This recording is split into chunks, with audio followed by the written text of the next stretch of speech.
Hare Nama Hare Nama eva kevalam Kalo nasteva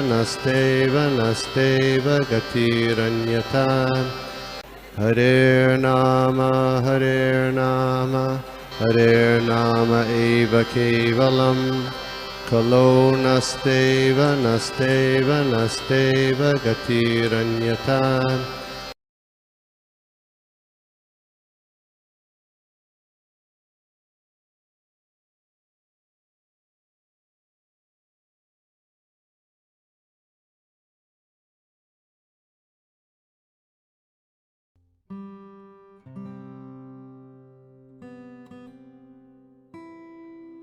Krishna. तो सभी भक्तों को दंडवत प्रणाम। इस अधिक मास में द्वादशी की सबको शुभकामनाएं। आज द्वादशी पारणा की तिथि है, तो सभी को द्वादशी पारणा की बहुत ढेर सारी शुभकामनाएं। और आज हम अपना भागवतम का सत्र शुरू करते हैं। सभी को मेरा दंडवत प्रणाम। तो आज हम देख रहे हैं स्कंद दूसरा, अध्याय 8 और श्लोका क्रमांक 18। ओम ज्ञानतिमिरान्धस्य ज्ञानाञ्जनशलाकया चक्षुरुन्मीलितं येन तस्मै श्री गुरुवे नमः। श्री चैतन्य मनोभीष्टं स्थापितं येन भूतले स्वयं रूपकदामयं ददान्ति स्वपदान्तिकं। नमः ओम विष्णुपादाय कृष्णप्रेष्ठाय भूतले श्रीमते भक्तिवेदांत स्वामिनिति नामिने। नमस्ते सारस्वते देवे गौरवाणी प्रचारिणे निर्विशेष शून्यवादी पाश्चात्य देशतारिणे। जय श्री कृष्ण चैतन्य प्रभु नित्यानंद श्री अद्वैत गदाधर श्रीवासादि गौर भक्तवृंदा। हरे कृष्णा कृष्णा कृष्णा हरे हरे, हरे राम राम राम हरे हरे। ओम नमो भगवते वासुदेवाय, ओम नमो भगवते वासुदेवाय, ओम नमो भगवते वासुदेवाय। नारायणं नमस्कृत्य नरं चैव नरोत्तमं देवीं सरस्वतीं व्यासं ततो जयमुदीरयेत्। नष्टप्रायेषु अभद्रेषु नित्यं भागवत सेवया भगवती उत्तम श्लोके भक्तिर्भवति नैष्ठिकी। तो श्लोका है, नृणां साधारणो धर्म सविशेषस्य च यादृशः श्रेणीनां राजऋषीणां च धर्मकृच्छेषु जीवताम्। Translation and purport by His Divine Grace A.C. Bhaktivedanta Swami Srila Prabhupada ki jai. Translation: Please also explain what may generally be the common religious affiliations of human society, as well as their specific occupational duties in religion, the classification of the social orders, as well as the administrative royal orders, and the religious principle for one who may be in distress.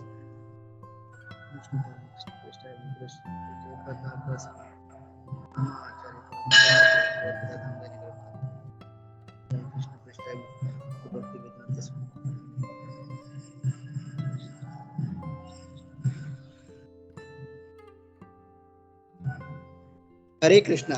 तो आज अगर हम देखेंगे तो परीक्षित महाराज सुखदेव गोस्वामी से पूछ रहे हैं कि मतलब जो सामान्य लोग हैं, जैसे हम जानते हैं सामान्य जितने भी लोग हैं, तो उनके लिए जो मतलब एक साधारण मतलब एक मनुष्य भी बनने के लिए कुछ ना कुछ हमको फॉलो करना पड़ता है। जैसे हम जानते हैं, हम लोग बार बार कहते हैं ना कि ये जो हम 4 नियमों का पालन जो करते हैं, केवल वो 4 नियमों का पालन करने से हम लोग मतलब एटलीस्ट एक मनुष्य बनने की योग्य बनते हैं। तो जैसे 4 नियमों का पालन हम जानते हैं, तो उसी तरह से जो जन साधारण लोग जो है, तो परीक्षित महाराज पूछ रहे हैं कि इनका जो साधारण धर्म क्या है।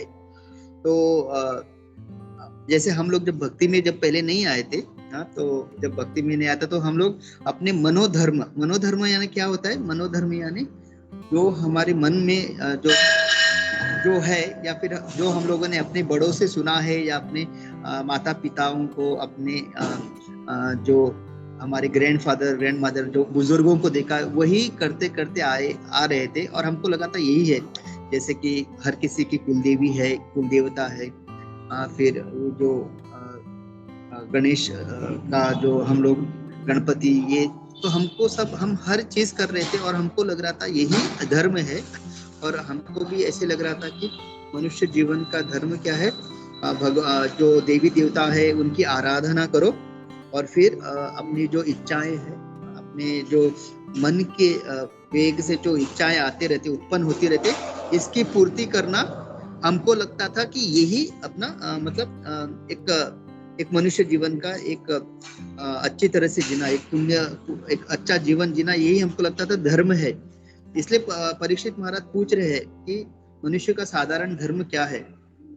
तो प्रभुपाद की कृपा से एटलीस्ट हमको ये तो पता चला कि ये जो हम बेसिक चीजें जो करते हैं, 4 नियमों का पालन करना, शास्त्र का अध्ययन करना, ये सब करने से हम मतलब भक्त, मतलब पूरी तरह से भक्त तो नहीं बोल सकते, लेकिन एटलीस्ट मनुष्य कहलाने के योग्य होते हैं। केवल ये जो नॉर्मल जो हमको करना चाहिए, ये तो क्या है, जैसे कहते हैं ना, आहार, निद्रा, भय, मैथुन, ये सारा मतलब मनुष्य के अलावा प्राणी लोग भी करते हैं। लेकिन जब मनुष्य का, क्योंकि हमें बुद्धि है, विकसित बुद्धि है, इसलिए हम लोग जब शास्त्र का अध्ययन करना, अपने जीवा पे वेग, मतलब सहिष्णुता, जैसे कहते हैं ना, वाच वेगम, मनस क्रोध वेगम, जिह्वा वेगम, उदरपस्थ वेगम, ये सारे जो इंद्रियां, जो बलशाली इंद्रियां है, जो बार बार हमको वेग देती रहती है, तो इसका जब हम सहन करते हैं, टॉलरेट करते हैं, तितिक्षस्व, मतलब जब इसका जो भी वो हमको इच्छाएं हमारे अंदर उत्पन्न होती है, और फिर हम अपनी बुद्धि से सोचते हैं कि ये सही है या सही नहीं है, ये धर्म के, मतलब ये धर्म के लिए अच्छा है या नहीं है, मतलब एक कर्म है या विकर्म है, मतलब इससे अच्छा होगा या नहीं। तो ये ऐसा जब हम बुद्धि से डिस्क्रिमिनेट करके इस वेग को जब हम सहन करते हैं, तो ये जो है एक नॉर्मल हर एक इंसान, हर एक मनुष्य को करना चाहिए। तो ये परीक्षित महाराज जो है सुखदेव गोस्वामी से पूछ रहे हैं, और वो आगे, और प्रभुपाद अगर हम देखेंगे तो इसी स्कंद में, दूसरा स्कंद में जो 4था अध्याय है, उसमें प्रभुपाद हमको अलग अलग योनियों के, मतलब अलग अलग मनुष्य के बारे में बताते हैं। जैसे कि मैं जस्ट पढ़ता हूँ, जैसे प्रभुपाद कहते हैं, अभी भी है ये सारे, किराट, प्रभुपाद कहते हैं किराट, हून, आंध्र, पुलिंद, पुलकशा, आहिर, सौंभ, यावन, ओके, खास, ये सब अलग अलग जो है मनुष्य की अभी भी, और इनको पाप योनि कहा गया है, मतलब ये पाप योनि में आते हैं। क्यों इनको पाप योनि में इनका उल्लेख होता है?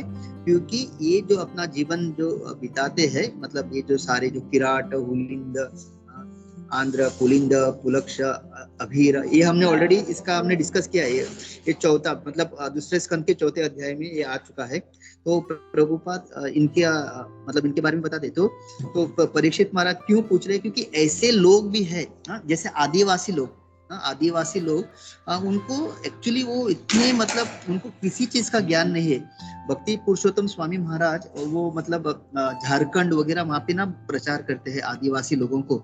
तो भक्ति पुरुषोत्तम स्वामी महाराज बता रहे थे कि आप मतलब आश्चर्यचकित होंगे, उनका जो खाना है वो केवल चावल है, उनको और कुछ नहीं पता। चावल को उबाल के खाना, मतलब यही उनके लिए खाना है।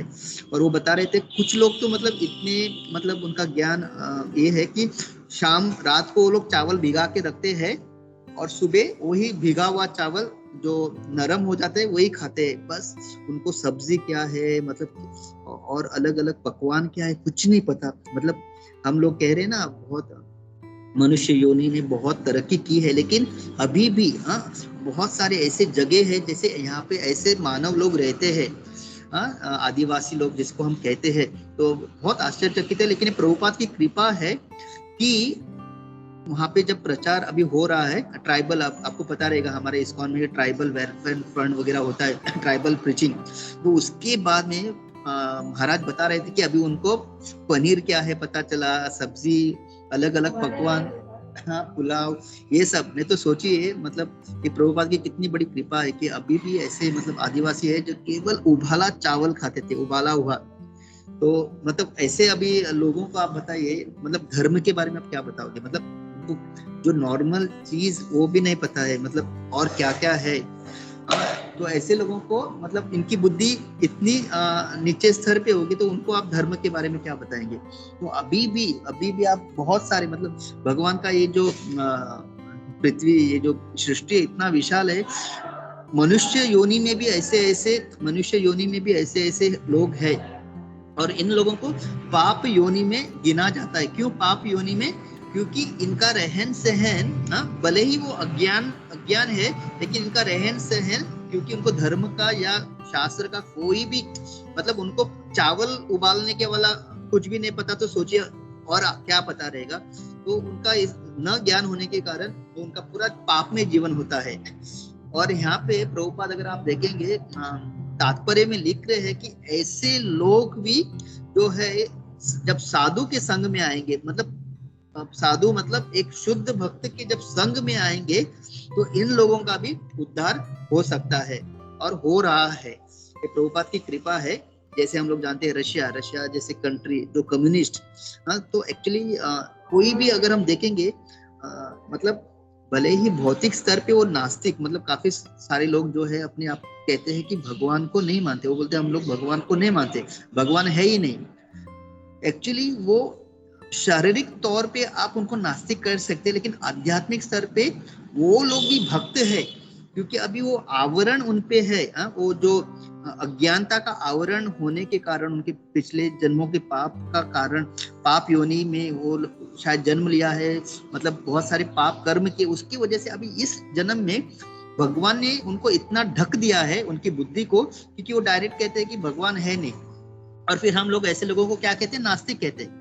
लेकिन अगर हम जो मतलब जो वैष्णव बनने का प्रयास कर रहे हैं, कुछ हद तक हम लोग मतलब वैष्णव बनने का प्रयास कर रहे हैं और थोड़ा बहुत हमको वैष्णव का ज्ञान है, तो एक वैष्णव जो है पर दुखी होने के कारण भले ही एक जन सामान्य ऐसे लोगों को नास्तिक है, लेकिन हम लोगों को हमेशा ये सोचना है कि उनके पहले योनि की पाप कर्मों के कारण वो लोग अभी नास्तिक की तरह जी रहे, लेकिन एक्चुअली वो लोग भी भक्ति ही है, क्योंकि उनके भी हृदय में भगवान परमात्मा स्थित है। इसलिए कहते हैं ना, अतः श्री कृष्ण नामादि न भवेद गाविंद्रे सेवन मुखे ही जीवादो स्वयं एवं स्फूर्तता। ये तो एक हो गया, मतलब भगवान का जब हम नाम उच्चारण करेंगे, भगवान का प्रसाद लेंगे, तो अपने आप वो अंदर से हृदय से वो भगवान का वो स्फूर्ति आएगा, जिससे कृष्ण स्थित होंगे हृदय में। और एक क्या है, नित्य सिद्ध कृष्ण भक्ति साध्य कबनाए श्रवण आदि शुद्ध चित्ते करो उदय। तो ये जो कृष्ण भक्ति हर किसी के हृदय में स्थित है बाय डिफॉल्ट। जैसे अगर आप कोई भी गैजेट लेते हो, तो हर गैजेट में एक डिफॉल्ट सेटिंग होता है। आप मोबाइल खरीदो, टीवी खरीदो, कार, हर वो जो उपकरण है उसमें एक डिफॉल्ट सेटिंग होता है। उसी तरह से हम जो जीवात्मा है, किसी भी योनि में क्यों ना हो, हमारे अंदर वो कृष्ण भक्ति का डिफॉल्ट सेटिंग है, वो भगवत प्रेम, भगवत प्राप्ति का डिफॉल्ट सेटिंग है। केवल उसका वो ट्यूनिंग करना है, उसका सेटिंग करना है, वो सेटिंग्स में जाके देखना है कहाँ है और उसको सेटिंग करना है। जैसे हम लोगों का हुआ है, शुद्ध भक्त, मतलब प्रभुपाद के शिष्यों के शिष्य, ऐसे सारे लोग हमारे जीवन में आके हमारा वो डिफॉल्ट सेटिंग को उन्होंने एक्टिवेट किया, एक्टिवेट किया। इसके वजह से हम लोग भी भक्ति करने का प्रयास हमने शुरू किया है। उसी तरह से जितने भी यहाँ पे साधारण मनुष्य है या कोई भी जीवात्मा है, हमको भी वही मतलब साधारण धर्म से उनको वैष्णव धर्म में, भगवत धर्म में लाने का हम लोगों ने प्रयास करना चाहिए। जैसे कि चैतन्य महाप्रभु तो स्वयं भगवान है। उन्होंने अपने उदाहरण से दिखाया, केवल मनुष्य नहीं, जब वो झारखंड के जंगल से गुजर रहे थे, केवल मनुष्य को ही नहीं, उन्होंने प्राणियों को, मतलब हर किसी को कृष्ण भक्ति का मतलब भक्ति में लगाया, उनसे हरे कृष्ण महामंत्र का उच्चारण किया। आप लोग तो बोलेंगे कि वो तो भगवान है, डेफिनेटली वो भगवान है, लेकिन हम लोग भले ही उनसे मतलब प्राणियों से हरे कृष्ण महामंत्र का उच्चारण ना कर सके, लेकिन एटलीस्ट हम लोग उनको प्रसादम तो खिला सकते हैं। जैसे बहुत सारे भक्त में आने से पहले ही कुछ लोगों को कुत्तों से प्रेम होता है, वो अपने घर में रखते हैं। तो अभी वो लोग क्या कर सकते हैं? वो लोग जब अपने घर में प्रसाद भोग लगाते हैं, भगवान को प्रसाद बनता है, वो खिला सकते हैं। तो एटलीस्ट एक जन्म में नहीं तो अगले जन्म में, क्योंकि वो भक्त के अभी जन्म घर में निवास कर रहा है, प्रसादम ले रहा है, तो डेफिनेटली अगले जन्म में उसको मनुष्य का योनि मिल सकता है। भक्त के घर में उसकी क्या कहते हैं, भक्त के घर में वो क्या कहते हैं, जन्म ले सकता है। तो ये सब अगर करेंगे तो इसलिए प्रभुपाद अगर तात्पर्य में देखेंगे तो हनुमान जी का उदाहरण दे रहे। हनुमान जी का क्यों उदाहरण दे रहे? क्योंकि अगर देखेंगे तो हनुमान जी ये शारीरिक तौर पे देखेंगे तो वो एक बंदर का उनका शरीर है कि नहीं हनुमान जी। लेकिन सबसे अगर दास्य का जब हम उदाहरण लेते हैं, जो नविदा भक्ति है, तो दास्यम, वो दास्यम में हम लोग हमेशा किसका उदाहरण लेते हैं? हनुमान जी का लेते हैं। तो आध्यात्मिक जगत में ये सारे जो 84 लाख योनियां है, ये अपने स्पिरिचुअल मतलब आध्यात्मिक शरीर में ये सारे वहां पे है। लेकिन क्योंकि उनका शरीर आध्यात्मिक है, इसके वजह से उनका जो चेतना है वो जड़ चेतना नहीं है। वो लोग सब शुद्ध भक्त है। लेकिन वही जो योनियां यहाँ पे भौतिक जगत में है, क्योंकि वो अभी भौतिक शरीर है, इसकी वजह से मनुष्य के अलावा जितने भी ये प्राणियां हैं, जितने प्राणियां हैं, वो उनकी चेतना जड़ है। इसके वजह से वो केवल आहार, निद्रा, भय और मैथुन यही कर सकते हैं। उसके अलावा उनकी बुद्धि विकसित नहीं है। तो सोचिए, मतलब जड़ बुद्धि कितना मतलब किसी उपयोग नहीं है। लेकिन ये भगवान का कृपा मनुष्य के ऊपर है कि हमारा भी शरीर भौतिक है, लेकिन हमको भगवान ने एक विकसित मतलब जो बुद्धि से हम सोच सकते हैं क्या सही है क्या गलत है, इसका हम चयन कर सकते हैं। एक केवल और केवल एक मनुष्य योनि में, मनुष्य शरीर में प्राप्त है। तो इसलिए जब हम लोगों के अंदर ये बुद्धि है, तो हम लोगों को, और स्पेशली जो अभी भक्ति मार्ग में है, तो हम लोगों को हमेशा कारुणिक मतलब हमेशा वी शुड बी कंपैशनेट।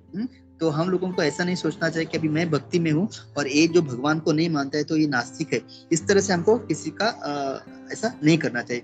और अगर हम देखेंगे तो जब प्रभुपाद पाश्चात्य देश में गए थे, अगर वो सोचते कि ये सारे लोग मतलब इतना सारा पाप कर्म में लिप्त है, तो इन लोगों को मैं भक्ति नहीं दे सकता, तो सोचिए तो क्या होता। लेकिन प्रभुपाद की करुणा थी कि उन्होंने शास्त्र के ऊपर पूरा उनको विश्वास था, अपने गुरु महाराज के आदेश के ऊपर विश्वास था।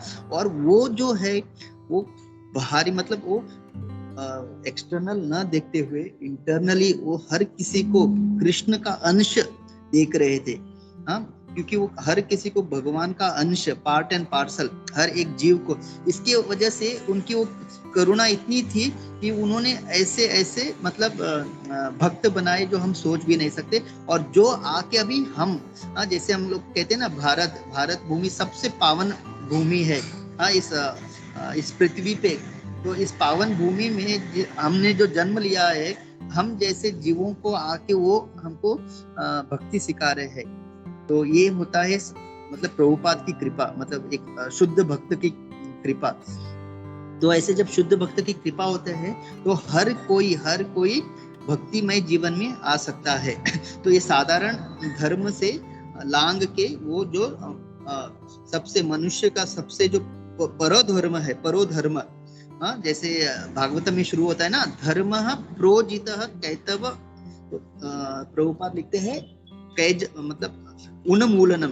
तो ये जो भागवतम है, वो जो ये सारे जो मनोधर्म जो मनुष्य ने बनाए हैं, हिंदू, मुस्लिम, सिख, ईसाई, ये सारा मतलब जो शारीरिक लेवल पे है, ये सारा जो धर्म को जो मूल से मतलब उसके जड़ से जो उखाड़ सकता है, वो है ये श्रीमद् भागवतम।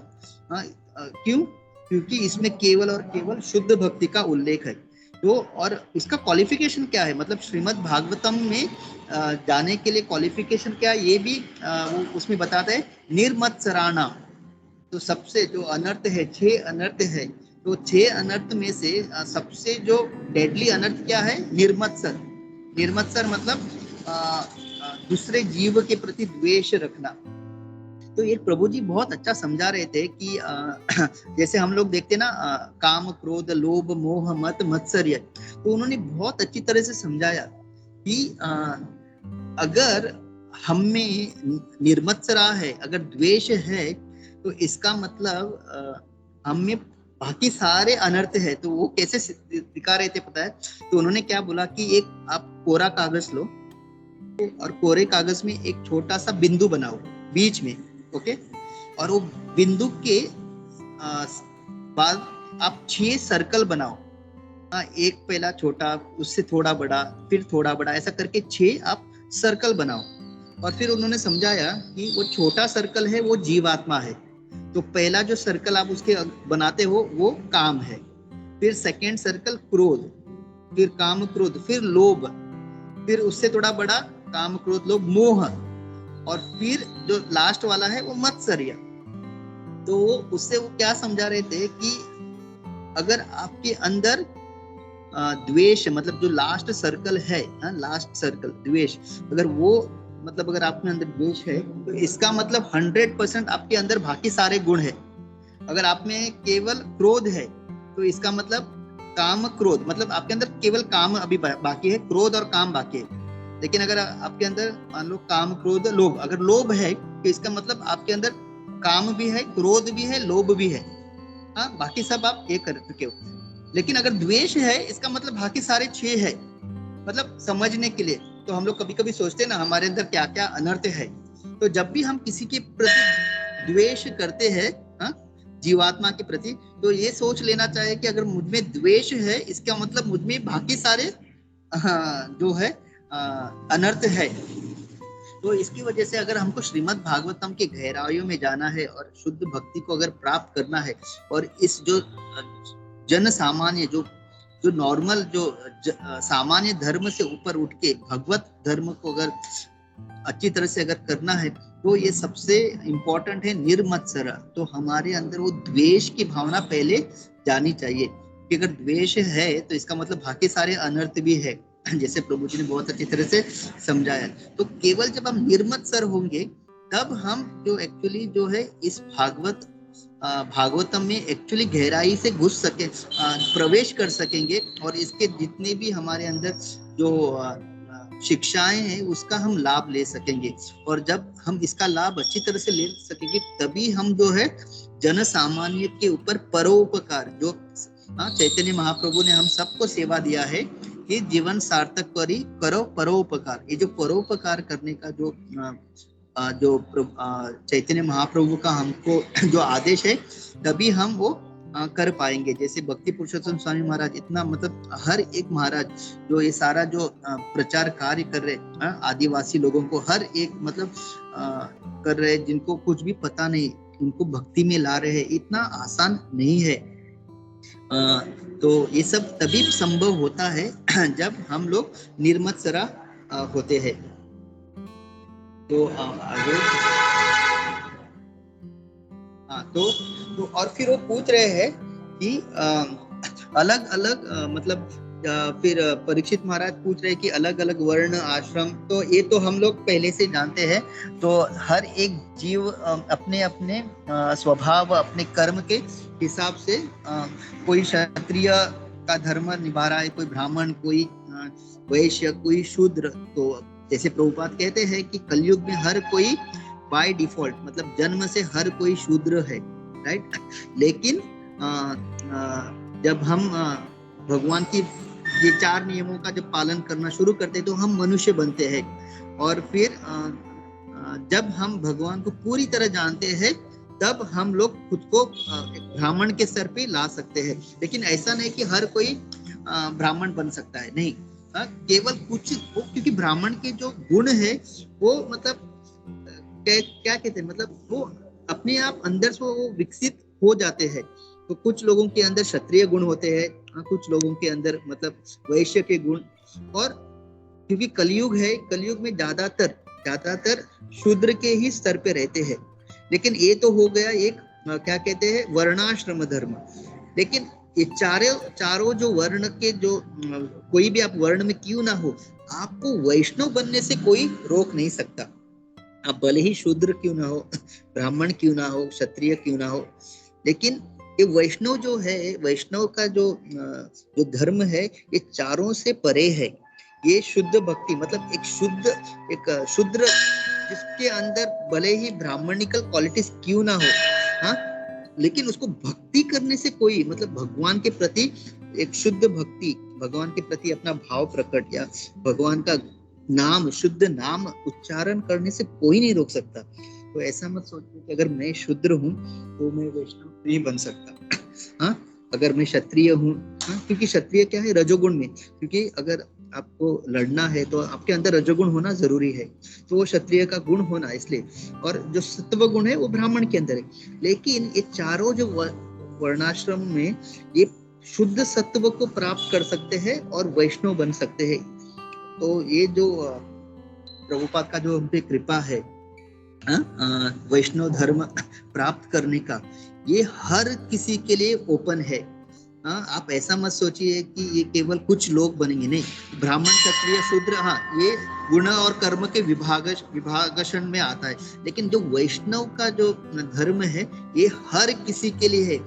इतना है कि 84 लाख योनि में हर कोई बन सकता है, कुत्ता बन सकता है, बिल्ली, हाँ, वो हमारे अंदर वो योग्यता नहीं है कि हम लोग, मतलब मैं अपनी बात कर रहा हूँ कि मे भी निम्न स्तर के प्राणियों को हम दे सके, लेकिन शिला प्रभुपाद जैसे आचार्य, जैसे रामानुज आचार्य का एक इंसिडेंट है कि एक बार उन्होंने प्रसाद ग्रहण किया और उन्होंने एक नाले में अपना हाथ धोया, और जैसे उन्होंने हाथ धोया उनके जो उंगलियों में थोड़ा बहुत प्रसाद जो लगा हुआ था वो उस पानी में गया, और जैसे ही वो मछलियों ने वो उस अन्न को ग्रहण किया, तुरंत ही वो जितने भी मछलियां थी उन्होंने चतुर्भुज का जो फॉर्म है वो मिला, और सब लोग वैकुंठ चले गए। उनके शिष्य भी एकदम बहुत ही आश्चर्यचकित हो गए कि मतलब गुरु महाराज जी क्या हुआ, ये लोग, मतलब हम तो आपका डेली प्रसाद लेते हैं, आपका उच्चिष्ट तो हम डेली लेते हैं, हमको आज तक चतुर्भुज क्या, मतलब कोई भी नहीं, मतलब हम लोगों के अंदर मतलब परिवर्तन भी धीरे धीरे हो रहा है, और ये लोगों ने कुछ भी नहीं, एक ही बार आपका एक अन्न का दाना लिया और वैकुंठ चले गए, वो भी चतुर्भुज में। तब उन्होंने समझाया कि इसका रीजन क्या है। इसका रीजन ये है क्योंकि उनके अंदर निर्मत्सरता, जैसे हम अभी वही, सो कितना मतलब वो लोगों के अंदर ना उन्होंने कोई अपराध किया है ना, एक तो वो ऑलरेडी मछली की योनि में, तो उनको तो कोई कर्म लगना है नहीं। उसके अलावा उन्होंने जब मेरा उच्चिष्ट ग्रहण किया, उन्होंने पूरा मतलब उन्होंने ना कोई, उनके अंदर द्वेष की भावना है ना काम, मतलब काम तो होगा, मतलब मछली की योनि में हो गए, लेकिन द्वेष ना होने के कारण और अपराध ना करने के कारण जैसे उन्होंने मेरा उच्चिष्ट को ग्रहण किया, उनका उद्धार हो गया। तो सोचिए अगर हमको भी अपना उद्धार करना है तो ये जो 6 अनर्थ है, क्योंकि हम लोग मनुष्य है, बुद्धि है, इसके लिए हमको ये जब भी हम कुछ कार्य करते हैं वो जो गलत है तो उसका हमको कर्म भुगतना पड़ता है। तो अगर हम पूरी तरह से शुद्ध होंगे, बिना द्वेष रहित, बिना काम क्रोध लोभ मोह ये सारा बिना इसके अगर हम रहेंगे और तब हम भक्ति करेंगे, तो हमारा भगवत धाम जाना या हमारी भक्ति में प्रगति करना निश्चित है। अगर नहीं हो रही है तो ये हमको बार बार इसी के ऊपर, ये जो 6 अनर्थ है, वैष्णव अपराध है, इसके ऊपर हमको मनन करना है। आज मैंने मतलब मैं क्या गलत कर रहा हूँ ना अपना, इसलिए हमारा नाम जब भी सही नहीं होता, रुचि नहीं आता, क्योंकि वैष्णव अपराध है 6 अनर्थों के कारण। तो कमिंग बैक, तो ये जो वैष्णव धर्म है वो हर किसी के लिए ओपन है, हर कोई वैष्णव बन सकता है। अब भले ही वर्णाश्रम के स्तर पे किसी भी आश्रम में क्यों ना हो, और ये सबसे बड़ी कृपा है श्रील प्रभुपाद की हम सब पे। तो परीक्षित महाराज यही सुखदेव गोस्वामी को पूछ रहे हैं कि जो अलग अलग धर्म क्या है, और फिर प्रभुपाद एक बहुत अच्छा लिखते हैं कि जो भगवत धर्म में आता है, मतलब फिर वो पूछते हैं कि जो व्यक्ति बहुत ही निस्सहाय है, ही इज इन मिजरी, मतलब बहुत ही कष्ट से जूझ रहा है, जिसके जीवन में बहुत कष्ट है, उसके लिए अलग धर्म क्या है। तो फिर प्रभुपाद लिखते हैं परपट में, अगर तात्पर्य में, कि जो भगवान की भक्ति करता है वो कभी भी दुखी नहीं रहता, मतलब वो उसको कभी दुख नहीं रहता। तो इसका अर्थ क्या है? इसका अर्थ ये है कि अगर भले ही अभी करंट सिचुएशन में अगर हम कोई दुखी है या कोई हमारे जीवन में विपदा है या कुछ गलत हो रहा है, तो सबसे अच्छा क्या है? भगवत भक्ति में आना। जैसे ही आप भगवत भक्ति में तो आपका सारा जो विपदा है, सारे जो दुख है, वो निश्चित ही दूर हो जाएंगे। क्यों दूर हो जाएंगे? क्योंकि आपको ज्ञान मिलेगा। तो एक्चुअली प्रभुपाद हमेशा कहते थे कि इस दुनिया में किसी चीज की कमी नहीं है, किसी चीज की कमी नहीं है। अगर किसी चीज की कमी है तो केवल एक चीज की, और वो है कृष्ण भावनामृत का ज्ञान न होना। क्योंकि हमारे अंदर कृष्ण भावनामृत का ज्ञान नहीं है। हाँ, क्योंकि हम सोचते हैं मैं स्वामी हूँ, मैं करता हूँ, मेरे वजह से सब हो रहा है, हाँ, मुझे भोग करना है। ये जो अज्ञानता है, इसके वजह से पूरी पीड़ाएं, ये पूरा जो दुख है, हाँ, ये जो हमारे अंदर द्वेष है, सारा इसके। तो हमेशा प्रभुपाद कहते हैं अगर कोई कृष्ण भावनामृत हो गया, हाँ, उसको कृष्ण भावनामृत का ज्ञान मिल गया, पता चल गया कि कृष्ण के अलावा कुछ भी नहीं है, हर चीज कृष्ण की संपत्ति है, कृष्ण केवल भोक्ता है, हाँ, और मेरा जो इंद्रियां है वो केवल कृष्ण की सेवा में लगानी है, तब वो हर एक मनुष्य जो है सबसे परोधर्म का पालन करेगा, एंड वो सबसे खुश, मतलब आनंदमय रहेगा, मतलब उसके जीवन में केवल खुशी ही खुशी रहेगी।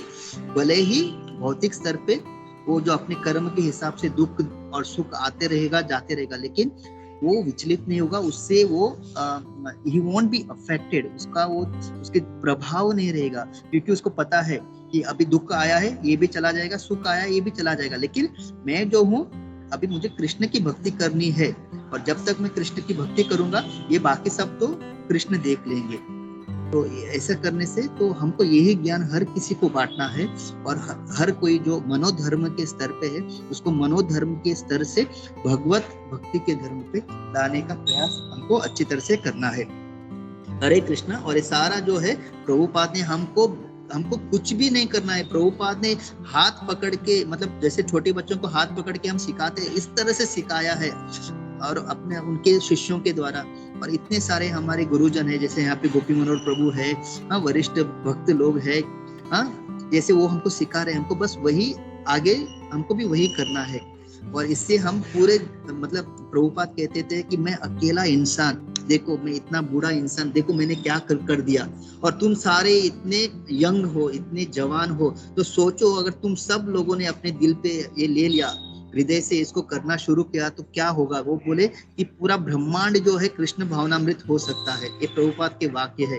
अगर मैं एक बूढ़ा आदमी व्यक्ति होके इतना कर सकता हूँ, तो तुम लोग सोचो क्या कर सकते हो।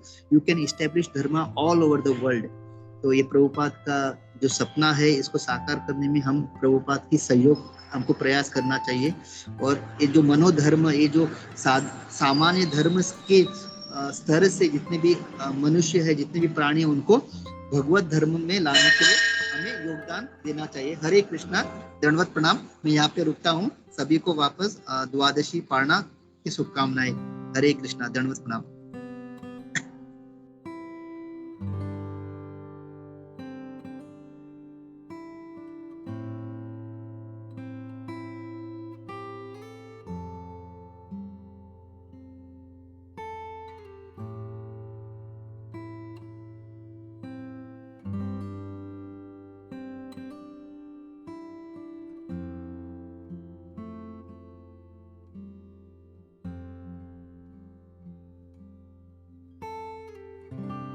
तो हरे कृष्णा, तो हम लोग अभी नरसिम्हा आरती लेते हैं और फिर प्रेयर्स।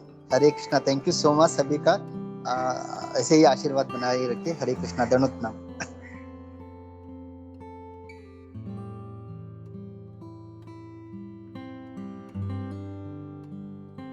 हरे कृष्णा प्रभु ji, thank you so much. आपका क्लास बहुत सुंदर था। थैंक यू सो मच प्रभु जी। हरे कृष्णा।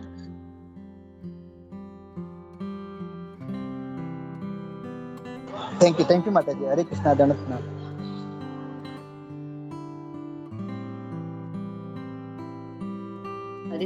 हरे कृष्णा, मुझे एक जस्ट कॉल आ रहा है, थोड़ा अर्जेंट कॉल, तो मैं प्लीज लेता हूँ। हरे कृष्णा, सभी वैष्णव के परमिशन से।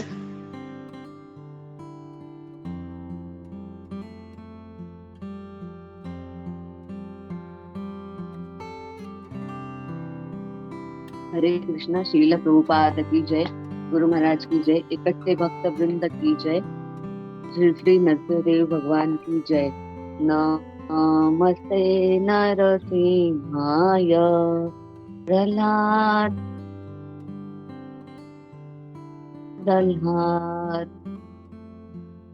नखशिपूर्वक्षः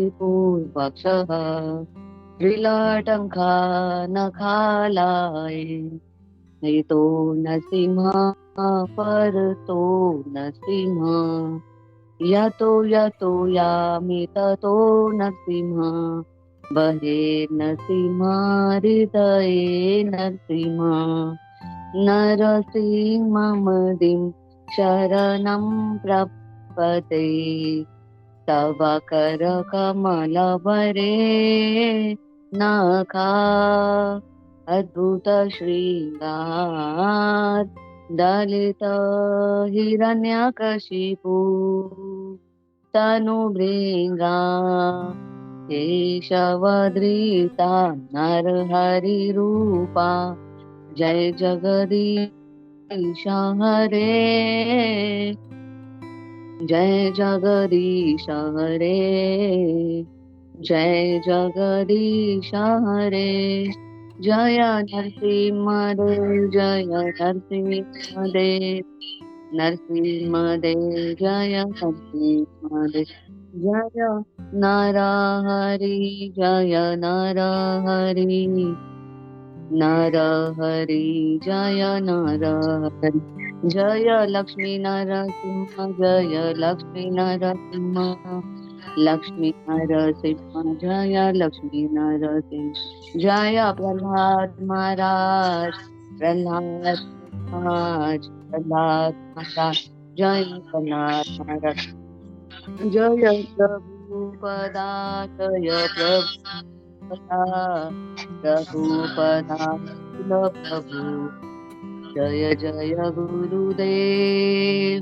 गुरुदेव गुरुदेव जय जय गुरुदेव सर्वज्ञ विनाशक नरसिंहदेव भगवान की जय प्रभुपाद की जय गंभीरम महाविष्णुदंतं सर्वभूतं भीषणं भद्रं मृत्युर्मृत्युर्मह्यं श्री नरसिंह जय नरसिंह जय जय Narasimhadeva प्रहलादेव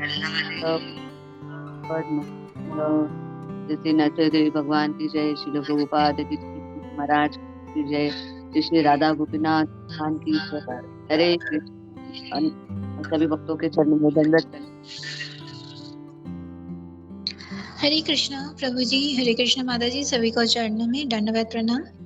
Thank you Sudhamata Prabhuji for a very nice class, and thank you Sanika thank you Sujata Mataji for nice Aarti. Hare Krishna.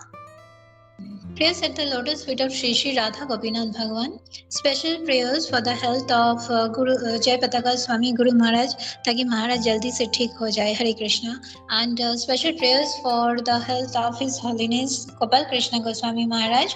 Prayers for our Ishkan Guru Vrind. Prayers for special prayers for the for her Grace Shyam Harshini Mataji from Krishna Katha Desh, and for her Grace Anuradha Keshvi Mataji for her health, for Gayatri Devi that she may fully recover without pain, for material and spiritual health of Uddha Prashta Prabhuji and Nityanand Prabhuji, for the health of Uddha Prashta Prabhuji, for my mother's recovery, for Sandipan Prabhu for his health, for the health of Mother of Kunjeshwari Mataji as she had a cataract operation, for His Grace Sarvadev Giridhari Prabhuji's sister's health, for Brajpriya Mataji's sister's health, for the health of her Grace Brajpriya Mataji as she sprained her leg, for Sanatan Nitai Prabhuji for credit card fraud case, for Sarvarupa Mataji's health, for the health of Radha Padupankaja Prabhu, for the health of Sarvadev Giridhari Prabhuji, for the for Rekha Prabhu Mataji's mother of Manali Mataji. So she has also fractured her finger. For Aladini Radhika Mataji, for Manipur and West Bengal devotees, for Prem Sakha Prabhuji's material health, for Vijay Pathare Prabhuji for his material and spiritual progress, for Puja Mataji's material and spiritual health, for Puja Mataji's son Nimesh Prabhu for his speech, for Priyadarshini Mataji for her recovery, for the health of Satyaraj Prabhuji's mother's health, and for the health of Ragini Mataji's mom and sister's health, for devotees and prayers for devotees going for Bhakti Shastri exam, and prayers for the progress in devotional service of of Sridhar Prabhuji and his family, and prayers for Pakistan, Bangladesh, and other similar countries' devotees. Finally, prayers for the assembled devotees for their progress in their devotional service. नमो ओम विष्णुपादाय कृष्ण पृष्ठाय भूतले श्रीमते भक्ति वेदांत स्वामी निति nominee नमस्ते सरस्वती देवे गौरवाणी प्रचारिणे निर्विशेष शून्यवादी पाश्चात्य देश तारिणे जय श्री कृष्ण चैतन्य प्रभु नित्यानंद श्री अद्वैत गदाधर श्रीवासादि गौर भक्त वृंद हरे कृष्णा कृष्णा कृष्णा हरे हरे हरे राम राम राम हरे हरे हरे कृष्णा कृष्णा कृष्णा हरे हरे हरे राम राम हरे हरे हरे कृष्णा कृष्णा हरे हरे हरे राम राम हरे हरे हरे कृष्णा महामंत्र की जय वंशा कल्पतरुभ्यश्च कृपा सिन्धुभ्यश्च पतितानां पावनेभ्यो वैष्णवेभ्यो नमः नमः। जय अनंत कोटि वृंद की जय जय समवेत भक्त वृंद की जय जय श्रील प्रभुपाद की जय। हरे कृष्णा प्रभु जी माता जी सभी को चरणों में दंडवत प्रणाम। हरे कृष्णा।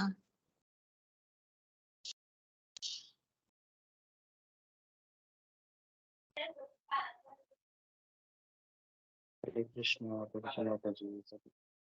हरे कृष्णा दंडवत प्रणाम सभी को।